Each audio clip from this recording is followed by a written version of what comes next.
Bonsoir, bonsoir à tous. Bienvenue pour ce jeudi de la santé du 12 mars sur le thème ce soir du microbiote, nutrition et cancer colorectal. Donc je me présente rapidement, hein. Je suis Joséphine Scandal, je suis coach en santé intégrative chez Maison Beljanski et j'ai le plaisir de vous présenter ce soir ce programme. Cet événement est organisé par la Fondation Beljanski en partenariat avec la Maison Beljanski de New York. 100% de vos contributions en vous inscrivant ce soir iront à la Fondation Beljanski pour aider à financer la recherche d'un traitement naturel du cancer. La Fondation Beljanski est une entité américaine à but non lucratif présidée par Sylvie Beljanski, vous allez entendre ce soir. La mission de la Fondation Beljanski est d'encourager la poursuite des recherches entreprises par le biologiste moléculaire Mirko Beljanski, directeur de recherche au CNRS, détaché à l'Institut Pasteur de Paris, puis à la faculté de pharmacie de Châtenay-Malabry pour une approche naturelle du cancer et autres maladies chroniques. Le programme de la soirée, nous allons entendre Sylvie Beljanski et son invité, qui est ce soir le docteur Dominique Rueff, qui, je suis sûre, vous les connaissez tous les deux pour la plupart d'entre vous. Donc nous aurons une vidéo enregistrée spécialement pour ce programme de ce soir. Ensemble, ils vont venir vous parler du microbiote, de la nutrition et comment prévenir le cancer colorectal avec des solutions naturelles d'accompagnement.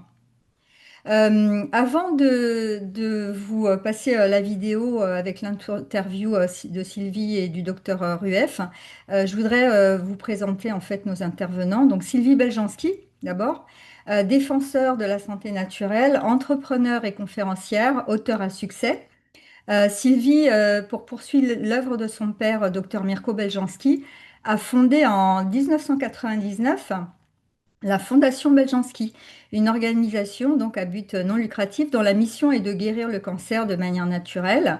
Et son livre que je viens de vous montrer, Gagner la lutte contre le cancer, la découverte dont la République n'a pas voulu, est un best-seller qui a reçu de nombreux prix. Sylvie Beljanski informe sans relâche le public sur les effets des toxines environnementales sur notre santé.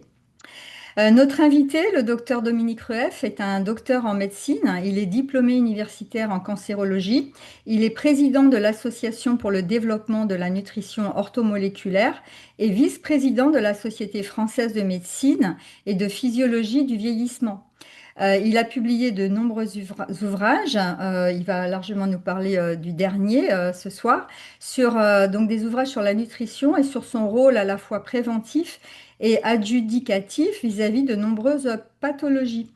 Le docteur Rueff participe également au comité scientifique de congrès mondiaux de médecine anti-âge et organise des cours de formation post-universitaire sur le thème de la nutrition, de l'immunonutrition et de l'optimisation nutritionnelle de la santé et de la longévité. Donc je vais maintenant démarrer parce que c'est assez vaste hein, ce programme. Donc sans plus tarder, je vais démarrer la vidéo avec l'interview de Sylvie Beljanski au docteur Dominique Rueff. Je reviendrai après avec le docteur Rueff qui lui sera en direct pour qu'on puisse répondre à un maximum de vos questions. Donc merci infiniment d'être là ce soir et je vois que la plupart de vous êtes connectés, donc c'est parfait. Donc je vais démarrer cette vidéo.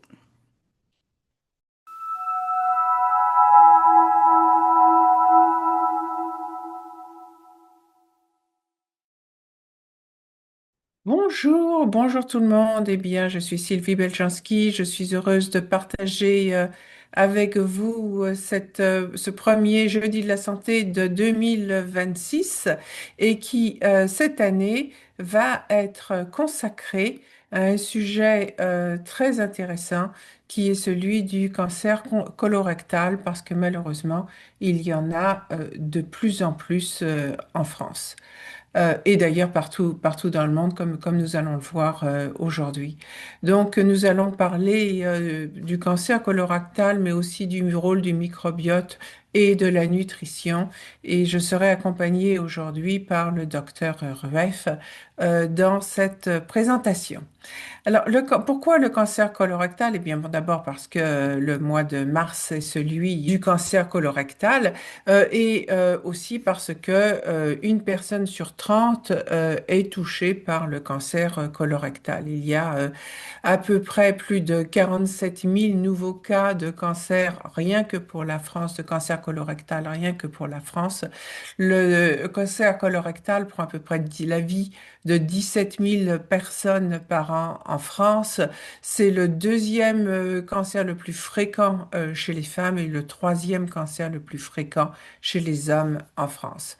Aux États-Unis, nous ne sommes pas en reste et il y a une campagne d'information maintenant poussant à de plus en plus de colonoscopies et ça s'appelle 45 is the new 50, 45 ans et maintenant le nouveau 50. Avant, on recommandait aux gens de se faire tester avec une coloscopie pour le cancer du côlon à partir de 50 ans et maintenant les recommandations sont descendues à 45 ans parce que il y a de plus en plus de cancers de côlon, de plus en plus de polypes de côlon trouvés au moment des colonoscopies et donc toute cette campagne pour de plus en plus tester les gens plus jeunes et plus tôt pour les cancers du côlon.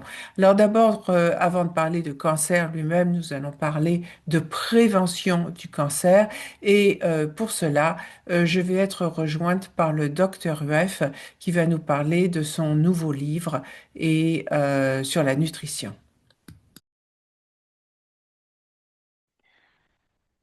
Bonjour docteur, bonjour docteur Rueff, je suis ravie de vous avoir aujourd'hui ce jeudi de la santé, le premier de l'année, qui est consacré au cancer du côlon, puisque ce mois est celui de l'information autour du cancer du côlon.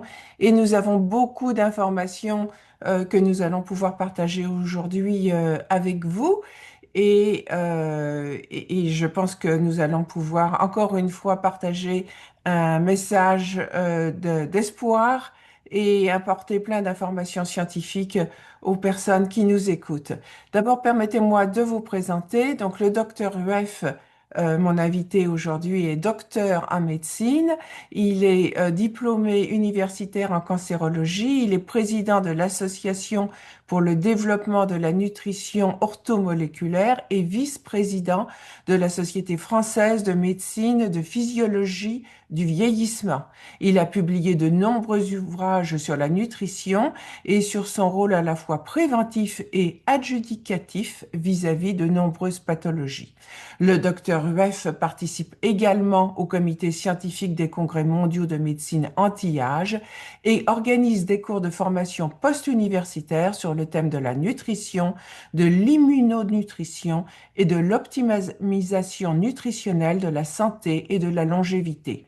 Il milite pour le développement d'une approche personnalisée de la santé et son dernier livre que je suis heureuse de vous présenter aujourd'hui s'appelle Une vie de médecin.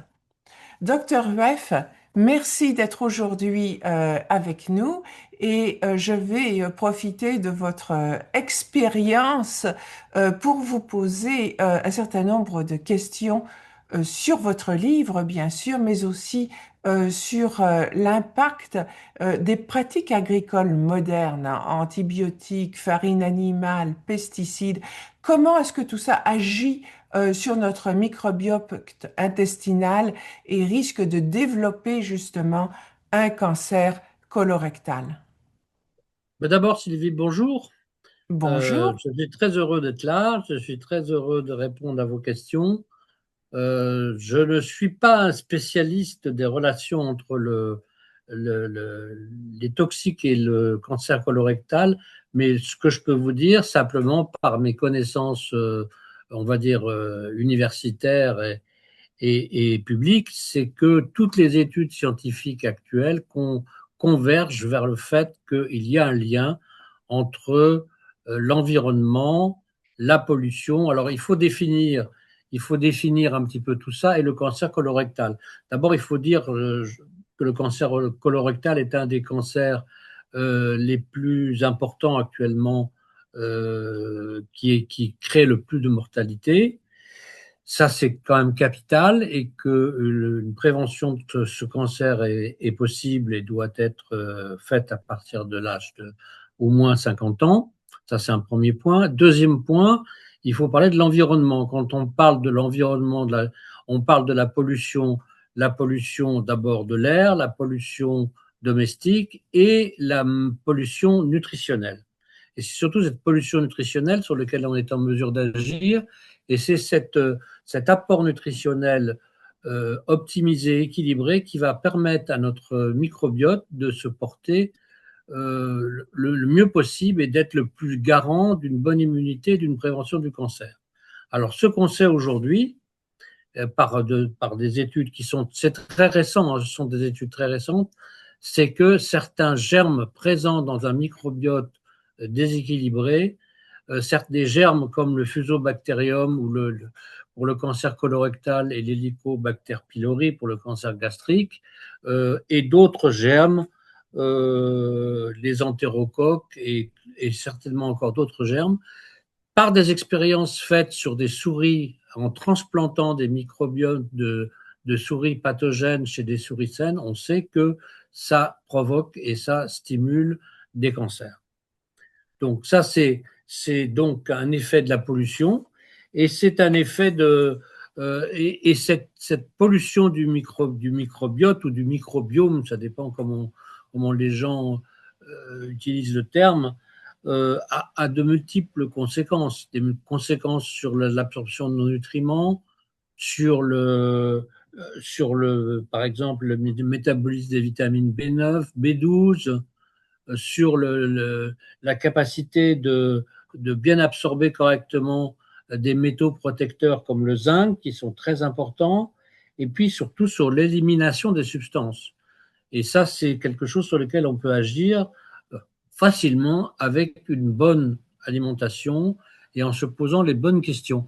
Et c'était là un petit peu la raison de ce livre qui peut se résumer par Soyez le détective de votre santé. C'était de dire que on doit. Enfin, moi, j'utilise souvent une image. Je dis quand je fais mes courses, je ne dis pas simplement je vais manger ça, ça ou acheter ça, ça ou ça parce que ça me fait plaisir ou parce que c'est bon. Je me dis tiens, je vais faire ma petite ration de vitamines de telle sorte, d'oméga 3. Hein, quand je conseille souvent aux gens de manger un maximum de ce qu'on appelle les petits poissons des mers froides. Et cette ration et ces oméga 3 justement sont des graisses de poisson, hein, des graisses insaturées qui sont effectivement qui sont stimulants du microbiote, qui sont protecteurs. Il y a d'autres substances qui sont protectrices, c'est notamment tout ce qu'on appelle les probiotiques, mais ce domaine des probiotiques avec des germes, parce que ça faut savoir que un microbiote, c'est 100 000 milliards de cellules et ça pèse 2 kilos. Donc, c'est énorme dans notre corps. Et l'apport, aujourd'hui, on connaît mal le métabolisme des probiotiques qu'on apporte, mais on sait que certains probiotiques qui contiennent certains germes, comme l'acidophilus bifidus, peuvent être protecteurs et peuvent favoriser le retour à un microbiote sain. Ça, ce sont des expériences qu'on fait en laboratoire et qui permettent de voir que une nutrition équilibrée, en 3 semaines, modifie un microbiote et le rend sain. Donc c'est ça qui est capital, c'est que c'est jamais trop tard pour le faire, même si on a une maladie, même si on a un cancer et un traitement, à plus forte raison d'ailleurs si on a un cancer et un traitement, puisque il y a d'autres études qui montrent que si on stimule le microbiote, si on le nourrit correctement pendant, par exemple, une chimiothérapie, un traitement anticancéreux, eh bien, l'efficacité du traitement est considérablement augmentée. Et vous parlez de cancer, mais l'exposition chronique aux pesticides, aux résidus chimiques, ça crée aussi une inflammation euh, constante et ça peut éventuellement dégénérer en cancer. Pas toujours, mais ça peut éventuellement. Donc, pour vous, la meilleure façon protéger, c'est avoir une nutrition riche en oméga 3. Est-ce que vous avez d'autres conseils à donner pour Ah oui, éviter justement cette inflammation à bas bruit qui peut éventuellement se transformer en cancer du côlon? ah bah oui, bien sûr, les oméga 3, ça n'est qu'un élément que je cite, les oméga 3 et les probiotiques, parce que c'est facile d'en consommer dans l'alimentation, c'est facile d'en prendre. Mais tout le reste, pour que l'alimentation soit équilibrée, il faut éliminer, il faut avoir une alimentation qui s'éloigne de ce qu'on appelle l'alimentation industrielle. Donc, avoir une alimentation qui n'est pas une cuisine, donc qui n'est pas une cuisine toute faite, une alimentation toute faite, qui écarte certaines graisses saturées qu'on trouve particulièrement dans ces aliments. Et puis, il y a aussi autre chose qu'on trouve dans ces aliments. Et ça, c'est la relation justement entre l'environnement et le cancer, c'est la présence des pesticides, des herbicides, des PFAS, c'est-à-dire des polluants éternels. Et là, on s'est bien rendu compte que, aussi des études, que cette exposition était très très largement stimulante de déséquilibre du microbiote et indirectement du cancer. C'est-à-dire que c'est un peu un cercle vicieux, c'est-à-dire que une mauvaise alimentation, une alimentation déséquilibrée, une alimentation carencée, une alimentation trop riche en produits oxydants et en produits pro-inflammatoires, comme ce qu'on trouve dans l'alimentation industrielle, détruit le microbiote qui, par lui-même, va altérer la paroi intestinale et en particulier la paroi de l'intestin grêle. Et cet intestin grêle poreux va être aussi à l'origine d'une absorption beaucoup trop importante de substances dans notre environnement qui peuvent être cancérigènes, comme justement tous ces dérivés phosphorés, les dérivés nitrés, les pesticides, et tout ce qu'on trouve dans les pesticides et les herbicides. Et ça, ce sont des processus qui peuvent se dégrader en 3 semaines, mais qui peuvent aussi s'améliorer en 3 semaines. C'est ça quand même la bonne nouvelle. Mais malgré toute cette pollution qu'on trouve maintenant dans la nutrition moderne, vous préférez quand même la nutrition à la supplémentation. Pour vous, cela fait partie des 11 piliers de la médecine orthomoléculaire. Vous pouvez nous expliquer pourquoi vous préférez l'alimentation à la supplémentation et qu'est-ce que c'est que cette médecine orthomoléculaire que vous privilégiez? Alors, il y a plusieurs questions dans votre question. Euh, Donc, on peut dire la médecine orthomoléculaire, c'est un terme qui a été créé en 1968 par un Américain, Linus Pauling, qu'on appelle à tort le pape de la vitamine C, qui est bien connu dans le monde, qui a été bien critiqué dans le milieu médical parce qu'il n'était pas médecin, donc c'est un problème que vous connaissez bien. Et, et donc, orthomoléculaire, ça veut dire apporter les bons éléments au bon endroit et au bon moment. Donc, pourquoi? Alors, je ne préfère pas la supplémentation. Je dis que d'abord, l'équilibre doit être la tâche du thérapeute, hein, doit être d'abord de proposer un rééquilibrage alimentaire, parce que une supplémentation ne sert à rien ou est très très peu active si on fume énormément, si on boit de l'alcool énormément. Bon, tout ça, je veux dire, il n'y a pas d'interdit, mais il faut faire les choses avec mesure.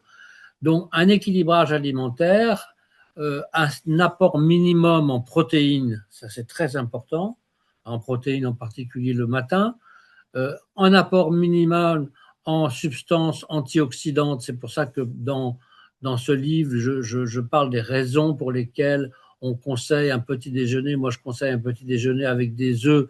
Ça, c'est des protéines.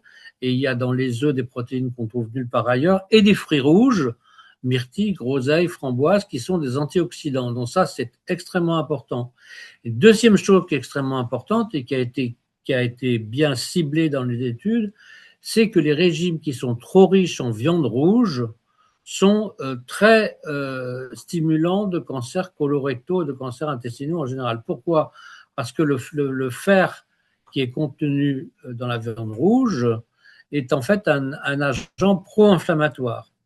Donc, et il faut là, c'est pour ça qu'il faut d'abord commencer à expliquer aux gens il faut se nourrir avec raison, comme je dis, hein, savoir vraiment ce qu'il y a dans ce qu'on mange et dans ce qu'on achète.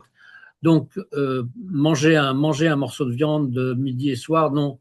3 fois par semaine, c'est très bien. Et alterner viande blanche, viande rouge, c'est très bien. Et alterner viande et poisson, c'est encore mieux. Ensuite, il y a un troisième élément qui est extrêmement important, c'est les fibres. Et ça, les fibres, on le sait depuis longtemps qu'un apport maximal en fibres est aussi un élément protecteur.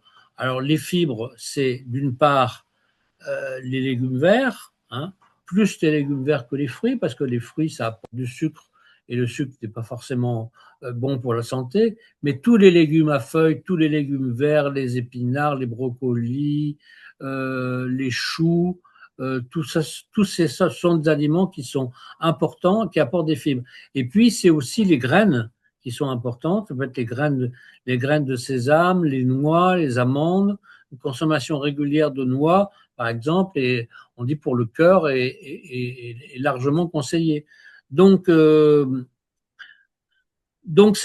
puis alors, évidemment, on a parlé du sucre, hein, on a parlé des graisses animales. Alors, les gens posent souvent des questions sur les fromages. Il y a des études actuellement qui disent que certains fromages peuvent être protecteurs vis-à-vis des maladies, mais là non plus, chaque cas est individuel. Et c'est parce que chaque cas est individuel que moi je propose aux gens de regarder, aux patients de regarder leur santé comme s'ils se regardaient dans un miroir et de leur donner des outils pour se regarder. Et ces outils, c'est ceux que je développe dans ce livre. D'une part, qu'on peut utiliser soi-même, d'autre part, dont on peut parler avec son médecin traitant, éventuellement, pour qu'il vous prescrive ou vous oriente vers telle ou telle analyse biologique ou autre. Donc c'est important. Justement, enfin, pouvez-vous développer ce que vous appelez concrètement devenir le détective de sa santé dans le quotidien? À quoi ça ressemble? Qu'est-ce qu'il faut C'est faire? ça, c'est ça justement. Alors c'est chercher, ne pas attendre ne pas attendre de. Bon, la nature est très bien faite. Elle s'équilibre. Je veux dire, les gens se demandent souvent pourquoi, par exemple, ils ont brusquement une sciatique ou un problème, parce que la nature s'équilibre et à un moment donné, si on force les choses dans un mauvais sens, l'équilibre se rompt et peut se rompre brutalement. Donc, pour éviter que ça se passe comme ça, c'est être à l'écoute de soi-même, de l'humeur que l'on a, du sommeil que l'on a, de la digestion que l'on a, de la qualité de sa peau. Les orientaux vous diront de la couleur de la langue, est très importante pour les médecins Hmm. chinois. La qualité des ongles, la qualité des cheveux, tout ça est un signe qu'on peut s'observer non pas sur le plan esthétique, mais comprendre finalement que l'extérieur, l'enveloppe corporelle, est aussi l'expression et l'image de ce qui se passe à l'intérieur et du risque de maladie, du risque de mauvaise digestion, du risque de mauvaise oxygénation, parce on parle beaucoup de nutrition et d'alimentation, mais on ne parle pas assez d'oxygénation. On vit dans des environnements qui sont pollués au maximum et qui sont souvent pas assez riches en oxygène. Et j'explique tout ça et j'explique comment on peut un peu remédier à tout ça par soi-même, sans passer éventuellement par un intermédiaire. D'accord. Mais quels sont les premiers indices concrètement auxquels il faut faire attention et se dire qu'il faut aller voir son médecin? Ah bah, moi, à mon avis, je pense que le premier indice, c'est ce qu'on a observé avec les suites de Covid long. Hein. Ce sont les fatigues chroniques et surtout la mauvaise résistance à l'effort. Quand quelqu'un a brusquement dit je ne peux plus faire d'efforts, je ne peux plus bouger, je me sens épuisé parce que j'ai marché 300 mètres, etc. Ça, c'est un signe d'alerte. Après, il y a d'autres signes comme la qualité du sommeil, la qualité de la peau, mais là je me répète, hein, mais il faut être attentif. On doit pas dire je suis fatigué parce que j'étais là, je suis fatigué parce qu'il y a eu tel événement dans ma vie. Si cette fatigue est juste temporaire ok, mais si on traîne une fatigue chronique, il faut rechercher absolument les causes profondes de cette fatigue. D'accord. Euh, donc la fatigue, pour vous, c'est le premier signe, Oui, une fatigue qui s'installe, c'est le premier signe de quelque chose de plus sérieux et qui mesure d'être investigué par le voilà. détective de la santé. On peut pas parler de nutrition sans aussi parler d'élimination, hein, et de santé du côlon, ça passe aussi par Bien sûr. l'élimination. Donc, pourquoi les émonctoires sont-ils au cœur de l'équilibre biologique? Bah, c'est tous les émonctoires, c'est pas simplement l'élimination intestinale, c'est l'élimination par la peau, c'est l'élimination par les urines. Tout ça, ce terme d'émonctoire est un terme très ancien dans la médecine, moi, que j'ai entendu quand j'étais tout jeune par de vieux médecins, hein, et qui fait que effectivement, si on ne respecte pas certains cycles, par exemple le fait de pouvoir à la fin de l'hiver, au début du printemps, par exemple, jeûner un peu, rendre son alimentation végétarienne, faire une monodiète, etc. Ça, si on ne le fait pas, c'est un risque. D'ailleurs, c'est quelque chose qu'on trouve dans même dans toutes les religions, hein, que ce soit des religions chrétiennes ou musulmanes. On fait le jeûne, on fait le ramadan. Donc, il doit y avoir une raison quelque part quand même qui était connue à l'époque par nos vieux ancêtres et nos sages. Pourquoi ces émonctoires? D'abord, c'est par ces émonctoires, que ce soit l'urine, que ce soit les selles, hein, les urines dans lesquelles on trouve parfois des excès de sodium, de potassium, d'urée qui montre que d'urée ou de créatinine qui montre qu'on a une alimentation qui peut être trop riche en protéines. Et puis ces selles, aujourd'hui, on fait des analyses complètes, enfin on fait en laboratoire des analyses complètes de sels et de microbiome, et on ne sait pas encore très très bien les interpréter, mais on sait retrouver quand même des déséquilibres, dont ceux dont j'ai parlé tout à l'heure, et la présence de certains germes qui sont considérés comme pathogènes. Donc ça, ces émonctoires, c'est justement un des éléments du détective pour pouvoir mesurer sa santé. Mesurer sa santé, prendre sa santé en main, avec des produits de qualité, éventuellement des compléments de qualité, mais surtout avec une alimentation raisonnée, équilibrée, dans laquelle on peut se permettre évidemment de temps en temps des petites exceptions. Il n'est pas question de rendre la vie monotone, mais c'est capital. Bon, s'intéresser, se dire que si on a des cheveux qui sont cassants ou trop fins ou trop gras et tout, ça signifie quelque chose. Ça peut signifier un déséquilibre hormonal. On n'a pas du tout parlé de ça, mais le microbiote est aussi important dans l'équilibre hormonal parce que beaucoup de beaucoup d'aliments que l'on consomme et des plantes contiennent des préhormones, c'est-à-dire des substances qui vont stimuler la synthèse de notre système hormonal. Pareil pour le système immunitaire. Et le stress oxydant, pareil. On sait aujourd'hui mesurer le stress oxydant. Et là, on voit très bien qu'il y a une des études sur les souris dont je parlais tout à l'heure qui montrait qu'un régime un peu déséquilibré, on parlait des régimes trop carnivores qui stimulent le cancer, mais il y a une des études qui montrait qu'un régime un peu déséquilibré dans lequel on ajoutait de la vitamine E à forte dose, eh bien, redevenait peu toxique par rapport au régime déséquilibré sans vitamine. Donc, c'est quelque chose qui est capital, mais c'est quelque chose qu'on connaît encore très mal, hein. Vitamine, ça veut dire substance nécessaire à la vie. Et il ne faut pas oublier ça, le sens du mot vitamine. Et on a tendance un peu, la médecine actuelle, un peu à une tendance à verser trop vers le médicament, vers l'intervention. On soigne les gens quand ils sont malades. Et moi, je dis qu'il faudrait soigner les gens quand ils sont en bonne santé pour qu'ils ne soient pas malades. C'est ça la prévention. C'est ça la prévention active, en fait, hein. Et Ouais. c'est pas soigner les gens, c'est apprendre aux gens à se soigner eux-mêmes. Et le, Mais oui, pardon, excusez-moi, finissez, je vous en non, prie. non, je dis je connaissais quelqu'un qui disait le médecin de demain sera un éducateur de santé. Et c'est quelque chose qui me plaît beaucoup, ça, être un éducateur de santé. S'il devait rester quelque chose dans ce que j'ai envie de faire par rapport aux autres, c'est d'être ça, être un éducateur de santé. C'est pas vraiment rigolo de soigner quelqu'un qui est déjà atteint. Voilà, on le fait parce que il faut bien le faire, mais prévenir, c'est beaucoup mieux que traiter la maladie. Parlant de s'auto-traiter, il y a beaucoup, enfin, il y a un marché énorme de probiotiques. Vous pouvez pas rentrer dans une pharmacie, une parapharmacie sans voir des probiotiques. Quel est le rôle de ces probiotiques dans le processus d'élimination? Qu'est-ce que vous en pensez de prendre des probiotiques de façon régulière ou pas? Et quel est l'effet sur le côlon?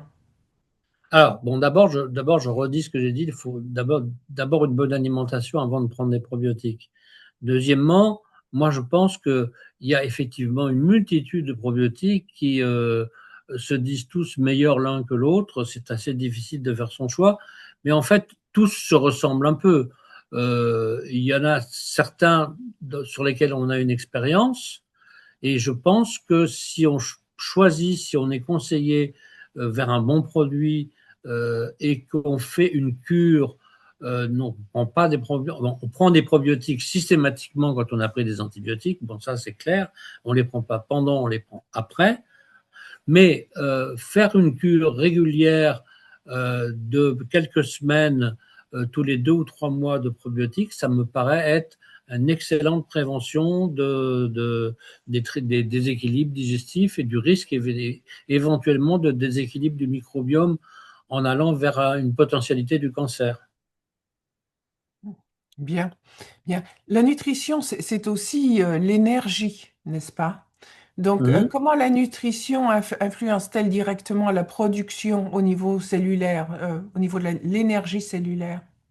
Alors, on parle beaucoup actuellement j'ai un chapitre dans le livre qui est consacré aussi à ça, ce qu'on appelle la médecine mitochondriale. L'énergie de la cellule, c'est la mitochondrie. La mitochondrie, c'est un petit organite qui est dans chaque cellule, on dit à tort que c'est le poumon de la cellule. Non, c'est pas le poumon de la cellule, c'est la centrale énergétique de la cellule. Tout ce que l'on mange, tout ce que l'on respire se convertit par le cycle biochimique en énergie et va permettre à cette mitochondrie, à cette centrale énergétique de la cellule de fonctionner. Et on a des mitochondries dans pratiquement toutes nos cellules. Donc, la médecine mitochondriale, ça veut dire aussi proposer un apport en certaines substances très particulières, comme par exemple le resveratrol. On parle beaucoup du resveratrol, qui est important, et on avait dit il y a quelques années que c'était le paradoxe français, mais c'est pas parce que les Français buvaient trop de vin. En fait, si, il n'y a pas assez de resveratrol. Même si on boit trop de vin, il faut consommer des plantes, il faut consommer des polyphénols, il faut consommer des fruits, il faut consommer des légumes. Et parfois, il faut consommer certains produits animaux qui contiennent aussi ces substances. Moi, j'en cite plusieurs. Je cite le resveratrol, je cite la fisétine, qui est un extrait comme son nom l'indique, de fraise, mais qu'on trouve en complément alimentaire, qui est très importante pour réguler le métabolisme. Et puis une autre substance qu'on appelle le PQQ, on a découvert très récemment, qui est on a dit que c'était de la poudre de comète, c'est-à-dire c'est aussi un dérivé antioxydant et anti-inflammation. Et tout ça permet à la cellule de respirer. Et une cellule qui respire est une cellule qui ne va pas forcément développer le cancer. Vous savez, il y avait une vieille théorie. Il y avait un médecin du milieu du XXe siècle qui s'appelait Warburg, Warburg, qui avait dit le cancer, c'est un problème d'oxygénation. Si vous apportez suffisamment de respiration à la cellule, donc d'oxygénation, vous allez être dans un processus de prévention du cancer. Et ça, c'est extrêmement important. Et donc, quel est le lien justement entre cette fatigue chronique, l'inflammation et la dysfonction mitochondriale? Ah ben, c'est la fatigue chronique qui doit être le premier indice d'un mauvais fonctionnement mitochondrial. Si vous avez quelqu'un qui est fatigué, on revient toujours aux mêmes éléments. On revient à l'équilibre de la personne dans l'environnement, sa nutrition, son environnement, son sommeil, sa qualité de vie, sa qualité d'énergie. Et tout ça, ça doit conduire effectivement à s'intéresser à la respiration cellulaire et à cette médecine mitochondriale. Et si on est fatigué, c'est qu'on a une mauvaise respiration cellulaire. Si on a une mauvaise respiration cellulaire, on n'a pas d'énergie, de la cellule n'a pas d'énergie. D'ailleurs, on sait très bien que les phénomènes de vieillissement sont en fait des phénomènes qui font qu'à un certain moment, la cellule ne se duplique plus, ne se reproduit plus.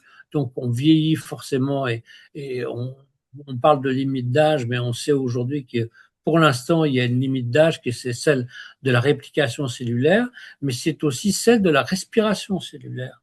Et ça, c'est capital.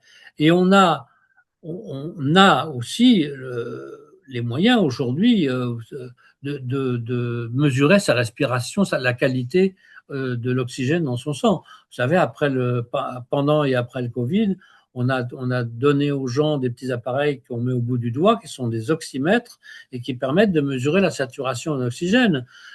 Ça, c'est un appareil qui coûte une vingtaine d'euros et que tout le monde devrait avoir chez soi. Et si, quand je dis devenir le détective de sa santé, c'est-à-dire que si on mesure de temps en temps sa concentration en oxygène et qu'elle n'est pas optimum, on doit se poser la question du pourquoi et du comment. Et essayer de prendre des mesures qui permettent de l'améliorer. Il y a une chose dont je n'ai pas parlé qui est extrêmement importante pour la cellule, pour l'environnement, pour la respiration et tout, c'est l'exercice. Hein. On sait très bien aujourd'hui que l'exercice physique, il ne s'agit pas de s'inscrire à un club de gym ou d'aller forcément courir sur un stade, mais l'exercice, monter un minimum de marche, éviter quand on peut de prendre un ascenseur, un escalateur, faire un minimum d'exercice. Moi, je conseille beaucoup l'eau, la piscine, parce que surtout quand on a un certain âge, c'est très c'est pas agressif pour les articulations, pour les muscles, mais il faut le faire régulièrement. C'est pas faire simplement une petite promenade le dimanche. C'est faire un exercice régulier, même s'il n'est pas important, même s'il est pas trop long. Et ça, c'est capital pour la respiration cellulaire.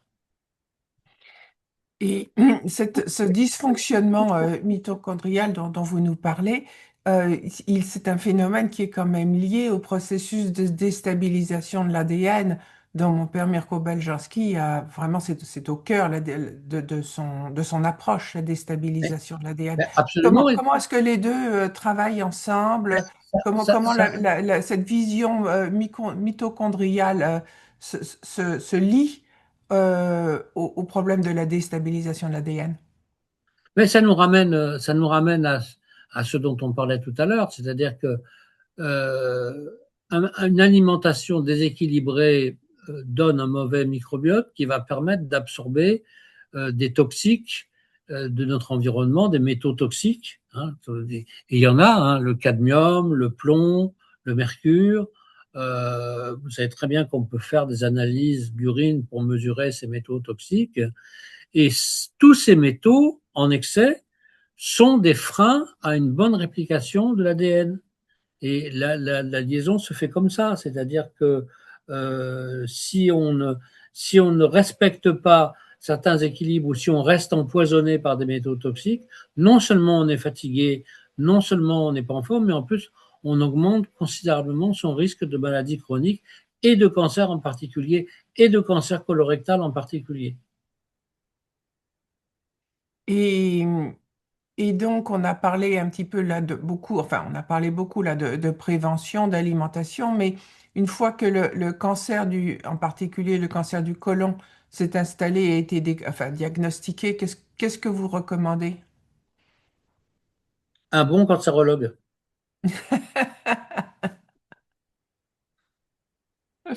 Un bon- C'est pas toujours si facile que ça à trouver. Hein. non. Non, Non. non, non, il faut trouver un bon médecin. C'est pas toujours facile. Mais c'est clair que tout ce dont on a parlé, quelles que soient les thérapies qu'on va proposer, qu'il s'agisse de chimiothérapie, qu'il s'agisse d'immunothérapie, parce qu'on parle aussi beaucoup aujourd'hui d'immunothérapie, l'alimentation est importante. Alors, je sais qu'il existe des études qui montrent que certains produits développés par la maison Beljanski, comme le PAO Pereira, ont une activité, alors soit une activité propre, soit une activité complémentaire de certains traitements de chimiothérapie. Et ça c'est très évident dans le cancer colorectal, c'est très évident dans le cancer du sein, c'est très évident dans le cancer du pancréas, qui est en train de se développer, et on trouve de plus en plus de cancers du pancréas, et ça c'est un fléau. Je dirais son bon sens personnel, c'est ça aussi le détective de sa santé, c'est avoir le sens, avoir l'idée de ce qui peut être bon pour soi, sans qu'on soit obligé de vous l'enseigner. Essayer de se ressentir soi-même, de se voir, comme j'ai dit tout à l'heure, se voir comme dans un miroir, et à sentir que peut-être on a besoin de faire une cure de détox à un moment donné, d'alléger son régime selon les traditions au printemps, à la fin de l'hiver, que peut-être on a besoin de prendre telle plante ou telle plante par cure répétée pour faire de la prévention, que peut-être on a besoin de faire un bilan pour savoir si on a un déficit en vitamines, si on a un problème chronique d'inflammation, parce que ça se mesure ça sur le plan biologique, si on a un problème chronique de stress oxydant, d'oxydation, c'est ça justement qui permet de se regarder, se mesurer, être capable de faire ça soi-même ou être capable d'avoir un médecin qui vous aide à le faire. Et ça, c'est capital. Justement, comment est-ce qu'on peut instaurer un dialogue constructif avec son médecin autour de d'une prévention nutritionnelle? Ah, je pense qu'il y a quand même des médecins qui sont ouverts à ce type d'idées. Il y en a de plus en plus, à mon avis. Je ne sais pas comment c'est dans le monde, mais je sais qu'on a en France de plus en plus de centres de ce qu'on appelle de médecine intégrée, de médecine intégrative, où on propose non seulement des traitements classiques de maladies, mais on propose aux gens de faire de la méditation, de faire de la respiration, de faire certains types de sports, bien sûr d'apprendre à s'alimenter. Et ça se développe. Il y en a dans le centre de la France, il y en a dans le sud de la France. Il faut chercher. Alors c'est ça aussi qui est important, c'est que aujourd'hui, on avait son médecin au coin de la rue. Maintenant, c'est de plus en plus difficile de trouver son médecin au coin de la rue. Il faut chercher, il faut se servir d'Internet, il faut demander à ses amis, il faut regarder un petit peu autour de soi ce qui se passe. Et ce sont des solutions, si on les cherche, on les trouve.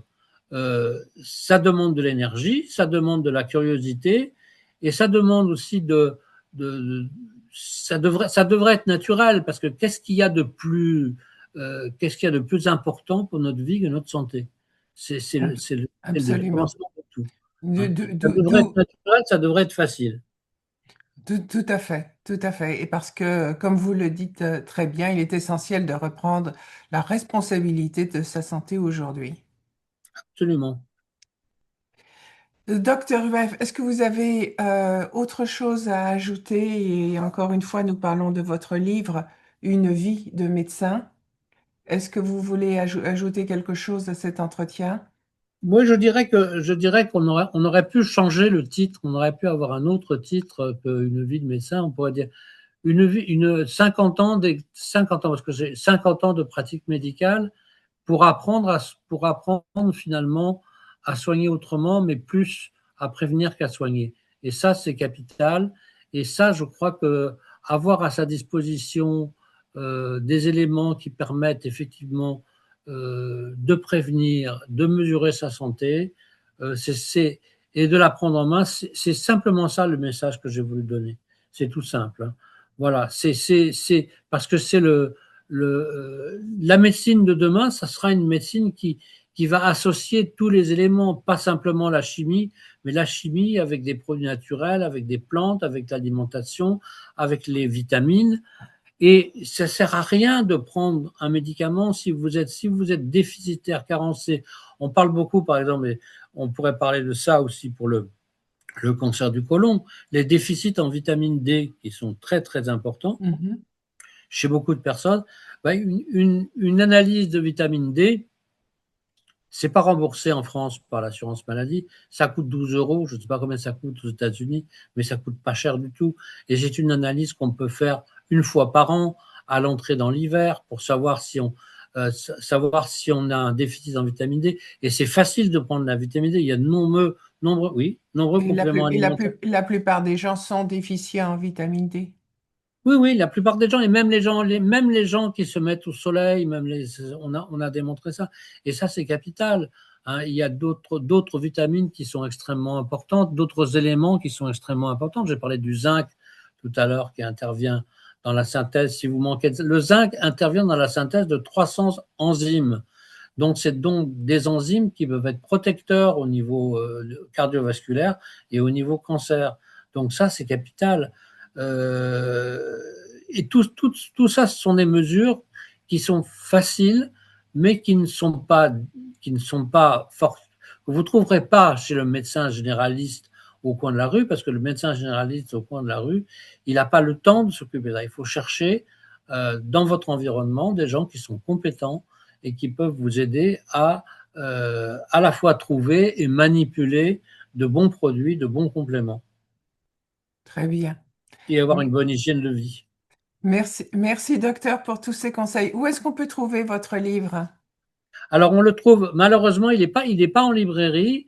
Je crois que vous allez avoir un lien Internet qui permet de le commander directement chez l'éditeur, qui est l'éditeur Pure Santé à Lausanne, en Suisse. Et le livre, vous recevrez le livre en quelques semaines avec ce lien que vous aurez dans le webinaire. Très bien. Merci beaucoup docteur pour cette Sylvie, interview. Sylvie, c'est moi qui vous remercie et qui vous souhaite plein de bonnes choses. Merci. Bonne fin de Au revoir. journée. Au Au revoir. revoir. Eh bien, je pense que cette information était très, très intéressante et nous ne pouvons pas juste parler aujourd'hui que de nutrition parce que, comme je vous le disais au départ de cette présentation, le nombre de cancers colorectals ne cesse d'augmenter et malheureusement, on voit que même les jeunes, hein, de plus en plus de cancers colorectal chez des jeunes. Il y a une étude qui est sortie il y a quelque temps dans The American Cancer Society qui nous indique que depuis entre 2011 et 2016, par exemple, il y avait une augmentation tous les ans de plus 2,2% du nombre de cancers colorectal.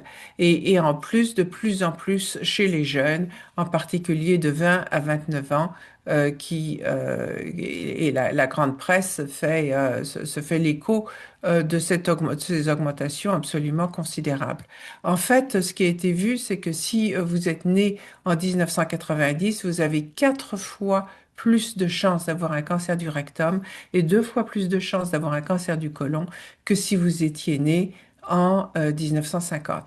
Donc évidemment, hein, on sait que notre nutrition, eh ben, elle a évolué. On se nourrit plus comme aujourd'hui, on se nourrissait il y a 30 ans. Maintenant, les gens travaillent, les femmes travaillent de plus en plus. Il y a de plus en plus de plats surgelés, de plus en plus de, de- de produits tout faits et les habitudes alimentaires ont changé. Et le résultat, évidemment, c'est que les jeunes n'ont plus eu l'habitude d'être nourris dès l'enfance avec des produits frais, non transformés et malheureusement, ça se traduit par une augmentation du risque des cancers. On voit aussi nettement statistiquement une augmentation du nombre de cancers colorectaux chez les populations rurales par rapport aux populations urbaines. Et là, très probablement, cela a à voir avec les pesticides qui sont épandus dans nos campagnes et ça se transforme aussi par une augmentation des cancers colorectaux. Alors, quels sont les symptômes des cancers colorectaux? Eh bien, les selles inhabituelles, des selles inhabituelles, saignement rectal, du sang dans les selles, l'impression que les intestins ne sont pas vidés correctement, des douleurs abdominales, et puis, bon, ben, quand on a mal au ventre, évidemment, on n'a pas faim, donc perte d'appétit, perte de poids, et comme le disait le docteur Rueff, une fatigue, une léthargie persistante et un aspect pâle parce qu'on a perdu, on ne mange plus assez, le corps n'est plus correctement nourri. Alors, quels sont les traitements qui sont proposés hein, par la médecine conventionnelle quand il y a un cancer du côlon qui est diagnostiqué? Eh bien, généralement, c'est de la chirurgie du cancer du côlon, également du cancer du rectum, de la chimiothérapie, de la radiothérapie et de l'immunothérapie. Malheureusement, ça ne fonctionne pas très très bien et comme le disait le docteur Jiming Lee de l'hôpital mémorial de Changgung à Taïwan, le cancer colorectal est une cause importante de morbidité et de mortalité dans le monde entier. L'issue des patients atteints de ce cancer reste médiocre. Il est donc urgent d'élaborer une nouvelle stratégie pour le traitement du cancer colorectal. Et la bonne nouvelle, parce qu'il y a quand même des bonnes nouvelles dans ce portrait assez sombre du statut du cancer colorectal, eh bien, c'est que, il y a quand même des études qui montrent que, il y a une solution naturelle et non toxique qui fonctionne. Et il y a une étude qui montre que la flavopéririne supprime la croissance du cancer colorectal en induisant un arrêt du cycle cellulaire sélectivement des cellules cancéreuses. Et cette étude en particulier donc, a montré que il y avait la flavopéririne qui est l'ingrédient actif du Pao-Pereira activait le gène P53 en particulier oui, pour supprimer la croissance des cellules de cancer colorectal par le biais des voies apoptotiques extrinsèques et intrinsèques et l'arrêt du cycle cellulaire en phase G2M. Donc on a un mécanisme d'action et une constatation. Cette flavopérine qui provient du Pao-Pereira supprime le développement des cellules de cancer colorectal. Alors, qu'est-ce que c'est que cette flavopéririne? Eh bien, provient d'un arbre qui s'appelle le Pao Pereira et qui est connu sous le nom latin de Gessospermum velozii, qui vient d'Amérique du Sud, de l'Amazone, et dont l'actif de l'écorce, c'est donc la flavopéririne et qui est transformé en PAOV et PAOVFM après tout un voyage. Là, vous voyez donc ce paysan d'Amérique du Sud qui transporte l'écorce de Pao Pereira sur une barque, probablement il est sur le Rio Negro ou sur le fleuve Amazone ici. Et vous voyez donc comment, en fait, non seulement cette plante est efficace pour détruire les cellules cancéreuses, mais également participe ici à une économie locale et en fait à sauver l'Amazone parce que les gens qui cultivent maintenant, enfin, récoltent cette écorce, n'ont pas besoin de couper l'arbre. Ils peuvent simplement raser l'écorce, ça repousse, et maintenant ils ont une raison économique de prendre soin de leurs arbres. Donc j'aime beaucoup cette approche. Comme je vous le disais, donc il y a cette étude récente qui montre le bénéfice de ce Pao Pereira sur le cancer du côlon. Et en fait, c'est une étude qui, bon, ça nous apporte les mécanismes d'action que nous ne connaissions pas à l'époque de mon père, mais déjà, donc dans les années 90, mon père Mirko Beljanski avait étudié différentes lignées de cancer, à l'effet du Pao-Opéra sur différentes lignées de cancer, et il avait en particulier observé que ça fonctionnait très bien sur différentes lignées de cancer, même chimio-résistants. Donc, il avait déjà fait ses statistiques à l'époque et montré donc l'efficacité du Pao Pereira, approche naturelle et non toxique sur le cancer du côlon. Ce que la nouvelle étude a apporté, bien sûr, c'est une confirmation et puis des mécanismes d'action, une approche des mécanismes d'action auxquels mon père ne pouvait évidemment pas avoir accès dans les années 90. Ce qu'on sait aussi, c'est que donc le Pao Pereira fonctionne sur différents types de cancers et fonctionne aussi en synergie avec les chimiothérapies. On n'a pas d'études particulièrement sur le cancer du côlon, mais par exemple sur le cancer de l'ovaire, on a vu que donc le Pao Pereira tout seul fonctionnait à 79%. En synergie avec la chimiothérapie, l'inhibition de la tumeur atteint 97%.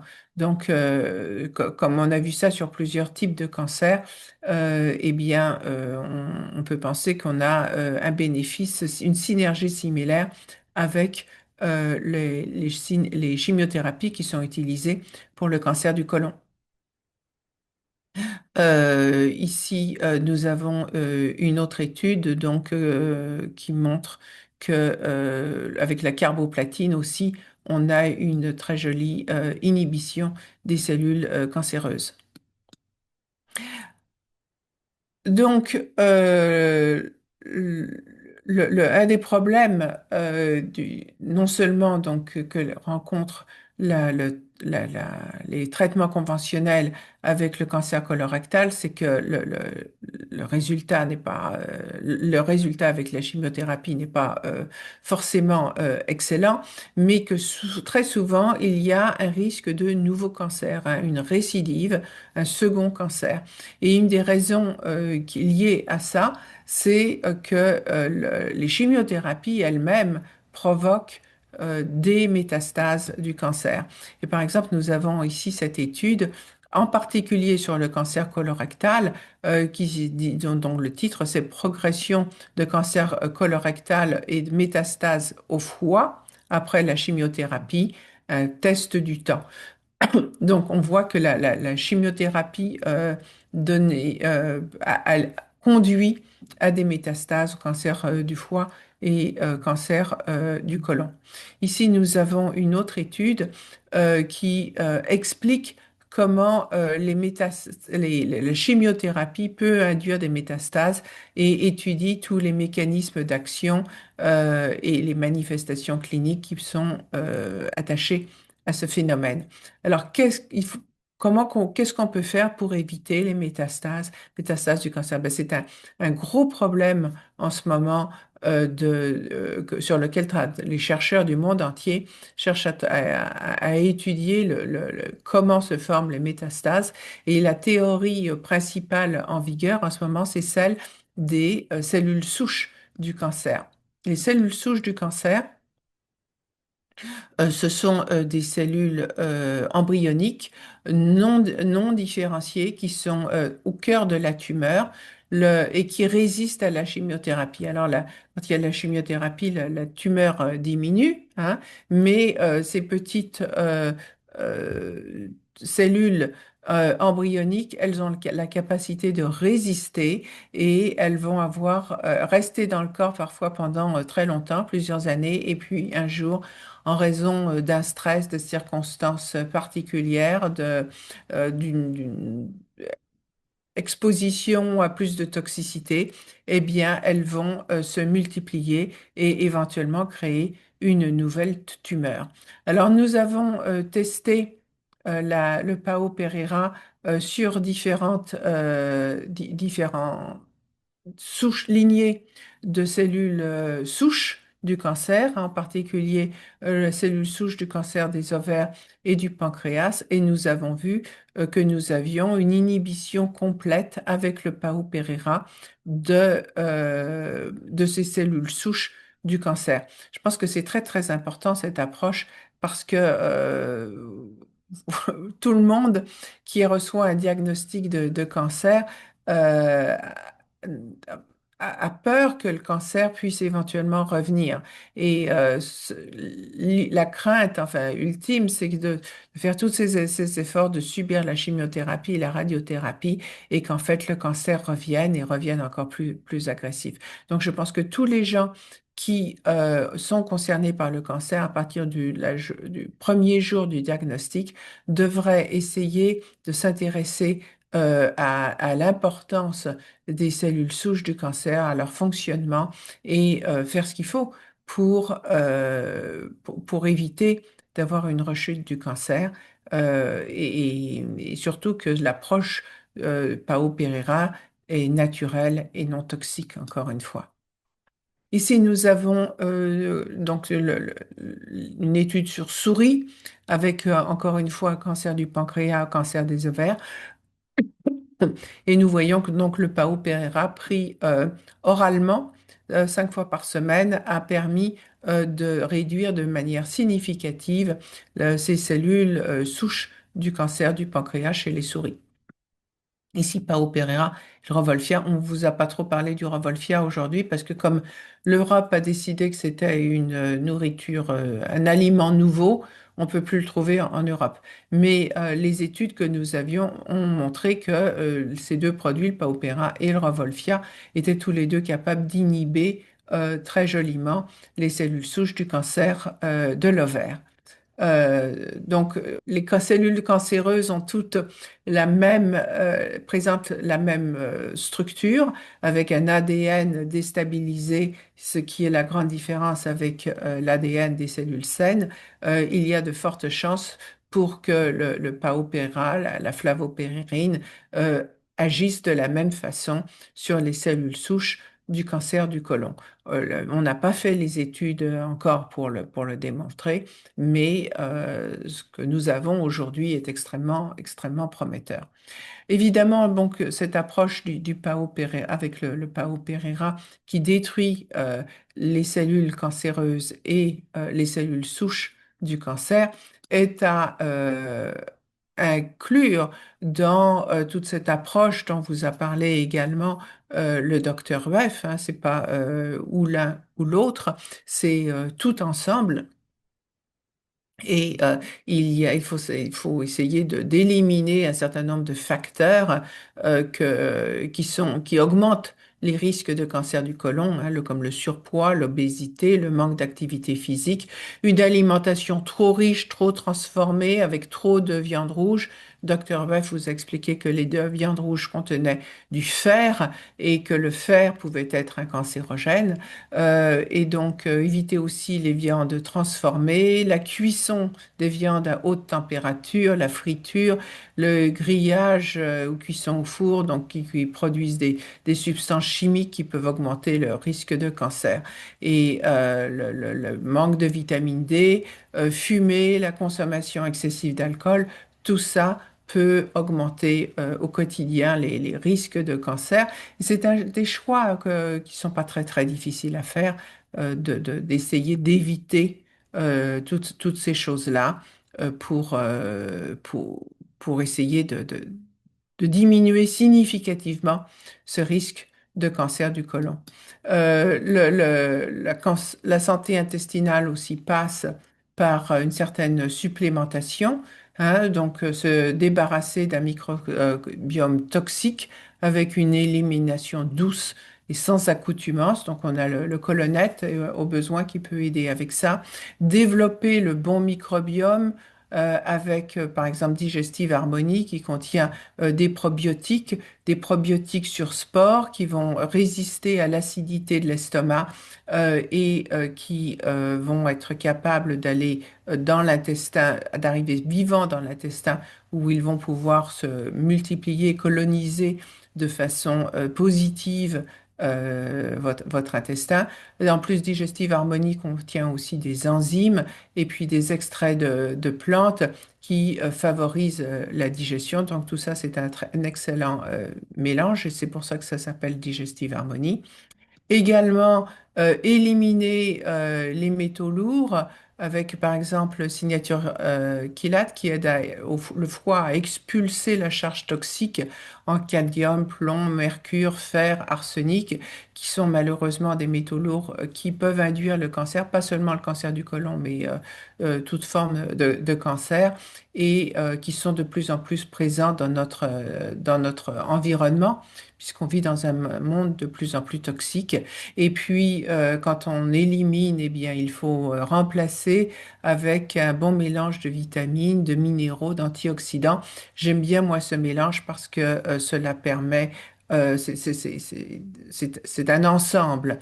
Et donc, ça évite de créer un déséquilibre quand on prend juste une vitamine ou juste une autre. Là, prendre un ensemble de vitamines des minéraux, des antioxydants, tout ça ensemble, je trouve que ça permet d'avoir un bon équilibre et une bonne base pour lutter contre les ravages du stress oxydatif et pour une absorption optimale.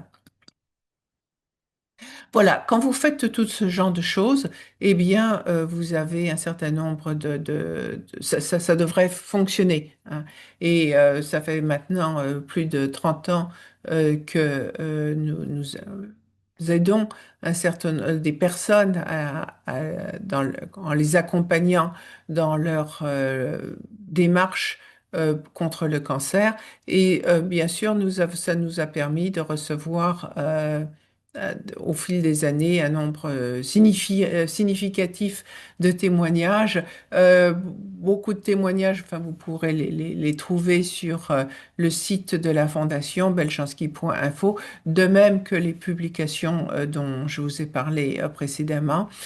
Par exemple, ici, parmi tous les témoignages que vous pourrez trouver sur le site de la Fondation, eh bien, il y a celui, par exemple, de Josette, hein, nous parlant de sa colonoscopie, donc elle avait eu lieu plusieurs années après avoir été diagnostiquée après un cancer du côlon. Donc en 2008, elle nous dit qu'elle avait été diagnostiquée avec un cancer du côlon après avoir vomi du sang. Elle a été opérée, il y avait une tumeur du côlon perforée. Donc, tout ce qui doit rester en principe dans le côlon se répandait dans le péritoine. C'était très, très mauvais pronostic. Il a fallu enlever 25 ganglions lymphatiques et on lui a proposé de faire de la chimio qu'elle a refusé et elle a choisi de prendre les produits Beljanski. Et un mois et demi plus tard, donc ses repères étaient bons. Elle a pris une alimentation bio tout le temps, des jus de légumes frais.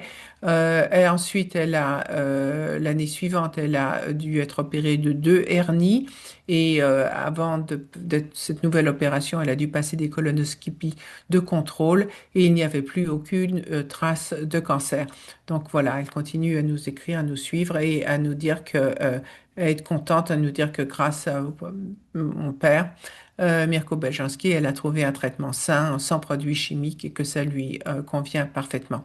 Puis on a le témoignage de Jean-Paul Leperlier qui nous a écrit encore récemment.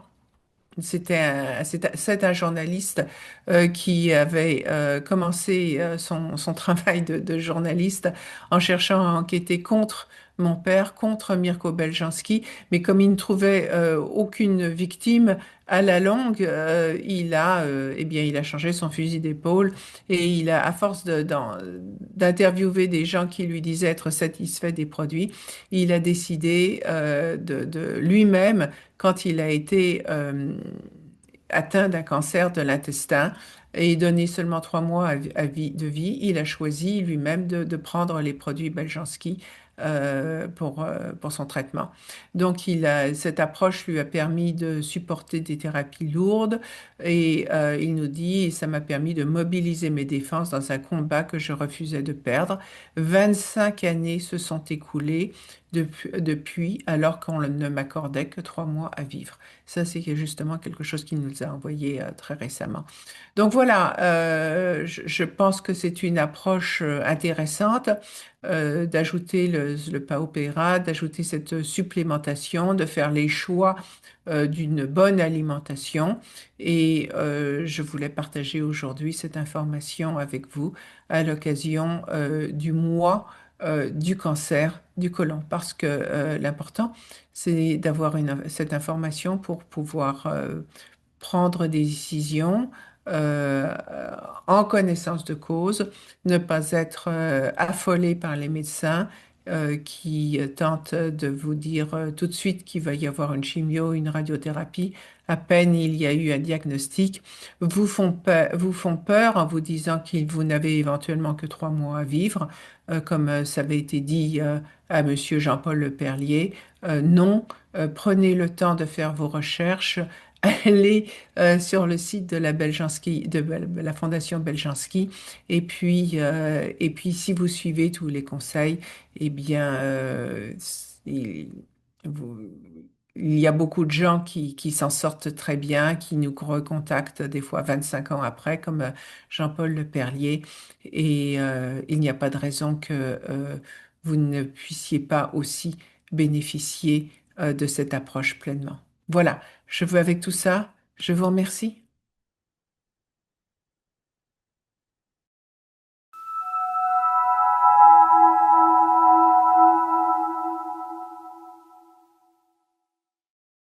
Voilà, bonsoir, docteur Rueff, bonsoir. Bonsoir, bonsoir Joséphine. Bon, alors c'était vraiment un programme très très riche hein, sur la santé du côlon, hein, ce qu'on vient d'entendre. J'espère que les personnes qui sont présentes ont pu prendre beaucoup de notes parce que c'était vraiment très riche.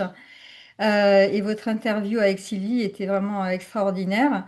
Sylvie a présenté aussi beaucoup d'études hein, faites par la Fondation Baljanski. Donc tout ça, c'était vraiment très très riche. Alors ce que je propose maintenant, c'est de prendre quelques questions. Docteur Rueff, donc si je pense que vous avez accès aussi aux questions, je vais me les afficher ici. Et puis, si vous voulez bien, docteur Rueff, on va répondre à quelques questions hein, avant de passer à la suite du programme. Mais avant ça, docteur Rueff, est-ce que vous voulez nous redire un petit mot sur votre livre? Parce que moi, je l'ai vraiment parcouru, enfin, je l'ai lu jusqu'à la fin. Hein. C'est vraiment très très riche d'informations. C'est un guide vraiment accessible à tout le monde, hein. Toutes les personnes qui souhaitent recouvrer la santé ou rester en bonne santé. Je pense que tout est là, hein. Je pense que c'est vraiment l'accomplissement de toute votre carrière de médecin, ça, docteur UF. Absolument, absolument. Oui. C'est la conclusion, comme je l'ai dit, de presque 50 années de pratique médicale et qui débouche sur certains conseils qui sont très spécifiques, d'autres qui sont beaucoup plus larges, comme l'équilibre nutritionnel, comme des suppléments dont on a parlé, comme le fait surtout, et c'est surtout pour moi je dirais l'esprit, l'âme de ce livre, c'est de prendre sa santé en main et d'avoir les outils qui permettent de l'apprendre. Donc de connaître comment on peut justement faire soi-même pas un diagnostic, mais orienter le médecin vers un diagnostic en se regardant soi-même, en s'analysant et en connaissant un certain nombre d'outils que je décris dans ce livre, et même parfois des analyses très spécifiques que tous les médecins ne connaissent pas, mais qui doivent être faites, comme la mesure justement du stress oxydant, de l'inflammation chronique, Mhm. des déficits en minéraux, en vitamines. et qui sont tous importants pour la prévention du cancer et même pour l'accompagnement du traitement quel qu'il soit. Absolument. Voilà, parce que bon, c'est sûr qu'on est acteur de notre santé, hein. C'est nous, hein, qui savons exactement. En fait, on le sent, hein, dans notre corps, hein, quand il se passe quelque chose. Et c'est sûr que bah, ça va nous aider, ce livre, vraiment, à justement à peut-être mettre le point sur ce qui ne va pas chez nous et pouvoir en parler à notre médecin. Alors, on va prendre quelques questions. Donc, je regarde rapidement. Vous aussi, hein, docteur EF, hein, si vous voulez parcourir un petit peu les Non, je questions, voir si vous voulez en prendre quelques-unes. n'ai pas les questions, moi. Vous n'avez pas les questions, donc c'est Non. pas un souci. Donc voilà, on n'en a pas beaucoup, donc c'est parfait, mais j'invite les gens à mettre leurs questions dans les questions-réponses. Euh, oui, Régine nous demande, et ça c'est peut-être vous qui pouvez répondre là sur même le docteur UF. Connaissez-vous un labo en France pour les analyses de métaux lourds dans les urines? Et aussi, elle demande quel taux de vitamine D et de zinc devrions-nous avoir pour être en bonne santé? Alors, il y a deux questions. La Oui. première sur les analyses d'urine. Non, je ne connais pas de laboratoire en France, mais il y a une firme dont je ne me rappelle plus du nom, qui est en Allemagne, qui analyse qui fait des analyses complètes d'urine avant chélation, c'est-à-dire qu'on fait une première analyse d'urine, on donne un chélateur et on fait une deuxième analyse pour voir justement quels sont les métaux qui ont été éliminés. Donc ça, Mhm. c'est important. Vous pouvez, je pense, retrouver ça sur Internet facilement en cherchant analyse d'urine. Ça doit pouvoir être possible. Et puis la deuxième question, alors, elle est très importante parce que je suis pas tout à fait d'accord avec les taux de vitamine D que l'on donne officiellement. On dit que Mhm. mais déjà si on en reste à ces taux de vitamine D, c'est entre 50 et 80 nanogrammes je sais plus si c'est par millilitre ou par litre. Déjà, si on est en dessous de ces taux, c'est vraiment qu'on a besoin de vitamine D. La particularité, c'est que, je l'ai dit, mais même des gens qui s'exposent longtemps au soleil sont en carence de vitamine D. La peau, bien sûr, permet de fabriquer sa propre vitamine D, mais souvent les apports doivent être complétés à la fois par l'alimentation et parfois par la supplémentation. Mais je trouve que ces taux officiels sont un peu bas et moi je recommande, si possible, d'atteindre des taux qui sont supérieurs à 80 ou 100 unités. Alors je crois que c'est des nanogrammes par millilitre, mais bon. D'accord, docteur. J'ai oublié de préciser que Sylvie Beljanski n'est pas présente pour les questions. Elle est en voyage, hein. Donc là, c'est bien parce qu'il y a beaucoup de questions pour vous, docteur UF. Mais je vais pouvoir prendre aussi quelques questions parce que en tant que coach en santé intégrative chez Maison Beljanski, j'ai je veux dire, je dispense, hein, j'anime des coachings de groupe, mais aussi je prends des personnes en individuel, notamment les personnes qui n'ont pas la possibilité de voir un médecin proche de la personne. Je suis en fait un petit peu, je peux quand même recommander des protocoles au niveau des produits Beljanski. Alors une personne justement pose la question, quel dosage pour le Pao Pereira, hein, quand il y a un diagnostic. Dans le livre de Sylvie Beljanski, à la fin, en fait, Gagner la lutte contre le cancer, il y a des protocoles, des exemples de protocoles, et c'est basé sur les recommandations du docteur Markovit, qui donc connaissait le docteur Beljanski, Mirko Beljanski et ses études, et donc il avait compilé bah, les protocoles, hein, c'est-à-dire les dosages pour les plantes découvertes par le docteur Beljanski. Donc pour répondre à votre question, Evelyne, le Pao Pereira, le docteur Markovitch recommandait une gélule par 10 kilos de poids par jour, hein. Donc c'est ça le dosage. Donc Pao Pereira, une gélule par 10 kilos de poids par jour. Voilà. Vous avez la possibilité tous d'être accompagnés par un médecin, bien évidemment. Il faut nous le demander, hein. Si vous écrivez sur la Fondation Beljanski ou la Maison Beljanski, vous pouvez nous demander un médecin proche de chez vous pour vous accompagner avec les protocoles, dont le docteur Rueff d'ailleurs, hein. Docteur Rueff, vous avez une consultation à Cannes, hein, je crois. Vous pouvez nous... Alors, je suis médecin retraité, Oui. donc je ne fonctionne plus dans le système médical proprement parlé, Mhm. mais je donne des conseils nutritionnels et des conseils en hygiène de vie et j'essaye d'orienter les gens vers un protocole d'analyse et de connaissance un peu plus pointu de leur santé. Voilà, mais en fait, je consulte très peu, mais comme conseiller nutritionnel et conseiller, on va dire, en hygiène de vie, j'aime pas beaucoup ce terme, mais en santé intégrative, c'est plus moderne. Oui, oui, tout à fait. Puis vous faites quand même pas mal de bilans, hein, docteur Rueff, quand même, à Oui, l'appui, hein, pour voir les oui. déséquilibres. Vous pouvez nous dire deux mots sur les bilans que vous faites? Bah, je propose surtout aux gens de demander à leur médecin traitant déjà de faire une ordonnance pour ces bilans. Et Mhm, puis, premièrement, parce que sinon, ça serait pas, c'est pas remboursable par l'assurance maladie, mais je fais à la fois des bilans de déficience et de carence en vitamines et minéraux, des bilans de stress oxydant que je conseille de faire auprès d'un laboratoire qui est affilié à la faculté de médecine de Grenoble, qui est à la pointe de la recherche sur les antioxydants, des bilans d'inflammation chronique, ça c'est très important, donc cette inflammation chronique, elle est à l'origine de beaucoup de problèmes, et pas seulement le cancer, la dépression aussi, la mhm, fatigue, on en a parlé, et puis,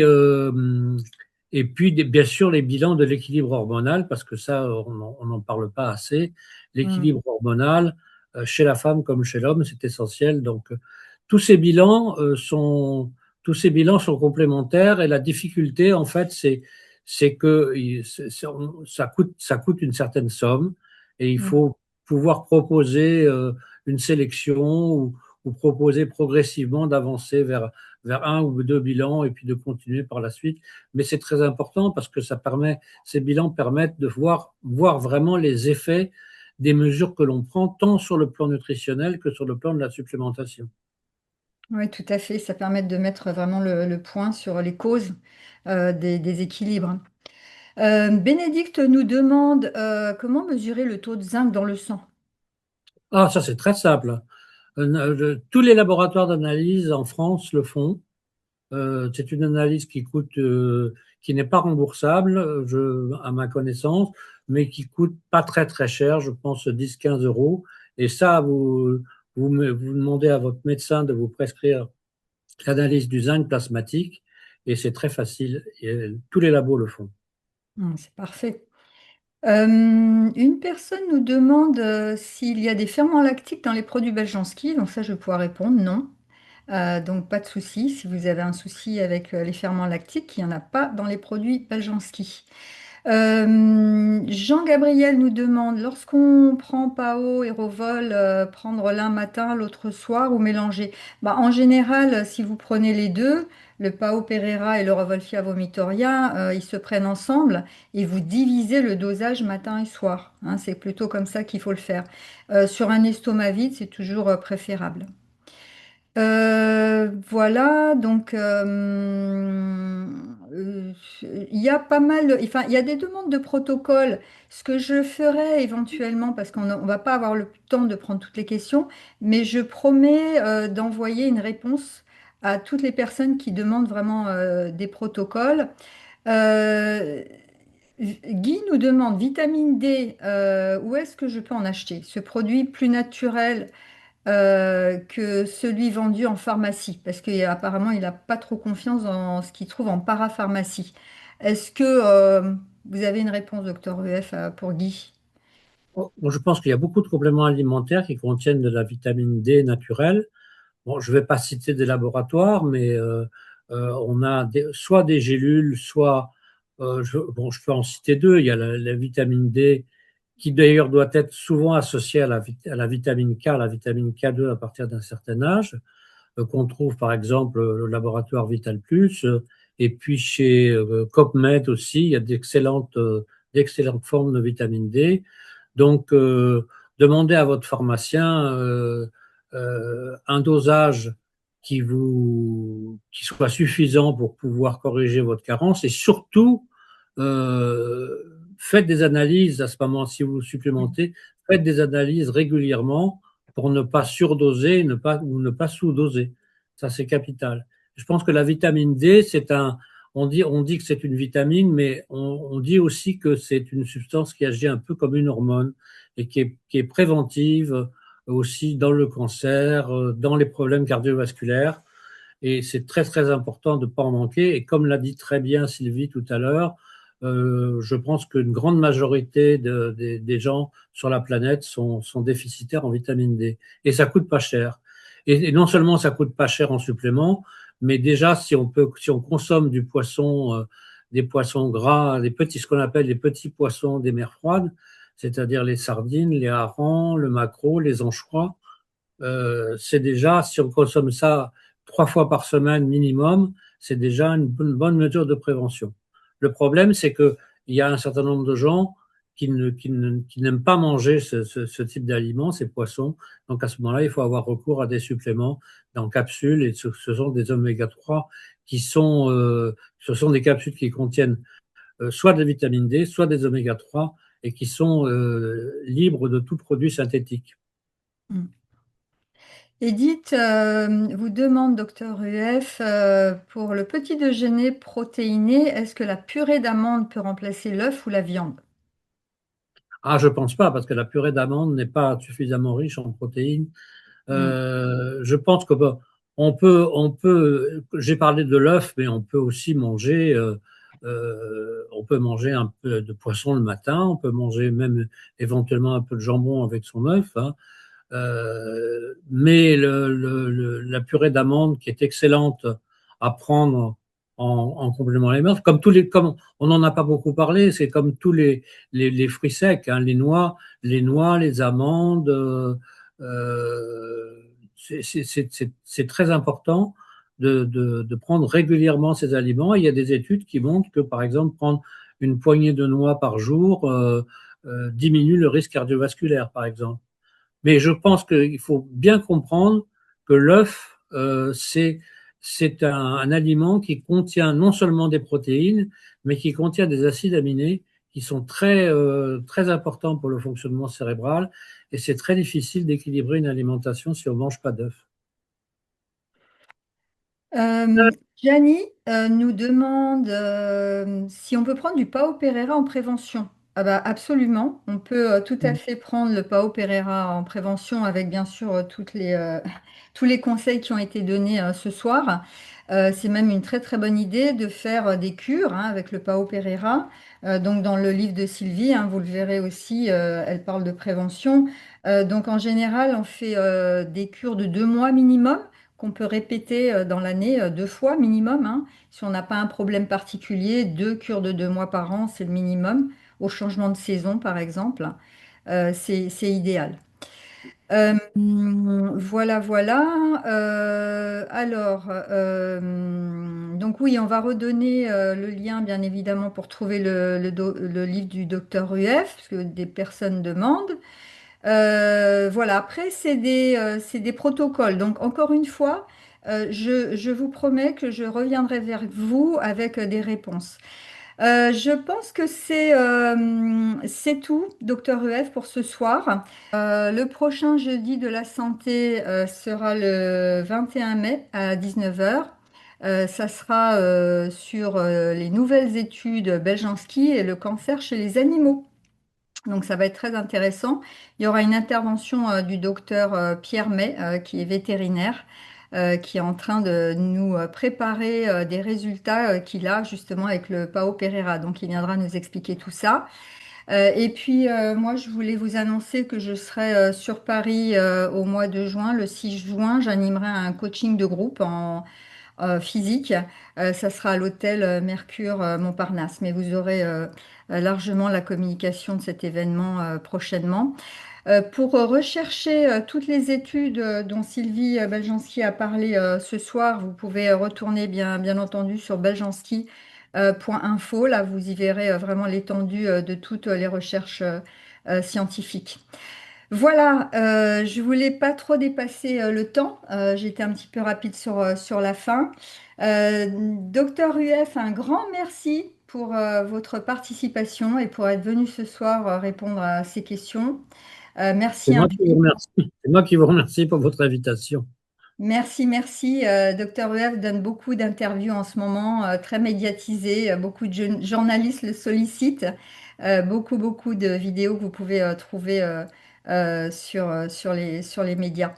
Voilà. Merci à tous. Merci infiniment. Merci Sylvie Beljanski. Merci Docteur UF. Et je vous dis à la prochaine. Merci, bonsoir. Merci. Bonne soirée.